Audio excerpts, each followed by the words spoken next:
की माएँ मैंने देखा है बच्चों को कहती है सो जाओ सो जाओ, सुबह तुमने इंग्लिश पढ़ने जाना है, सुबह तुमने मैथ पढ़ने जाना है, सुबह तुमने बायोलॉजी पढ़ने जाना है, तुमने बायो का पीरियड लेना है, तुमने साइंस पढ़नी है, तुमने जनाबे आला जनाब जी इंग्लिश पढ़नी है। मेरे बच्चों सो जो तुमने स्कूल जाना है।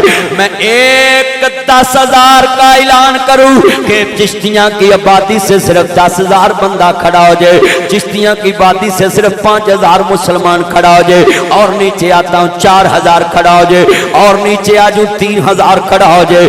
ये सड़कें बलाक करते हो इश्क रसूल के नाम पे, ये तुम्हें क़यामत को जवाब देना पड़ेगा कि सड़कें तो मेरे नाम पे मैं भी बंद कर लेता था, गाड़ियों के शीशे भी तोड़ देता था, जो मेरी तौहीन करे उसका घर भी जला देता था, जो मेरी तौहीन करे उसको कैफरे करदार पे बचा देता था, उसकी गर्दन भी उड़ा देता था।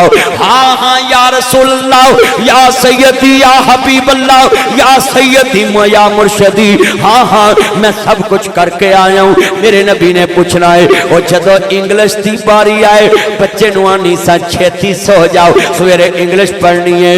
कदी ये भी क्या सी पुत्रा सो जाओ, सवेरे कुरान पढ़ना है, नमाज पढ़नी है।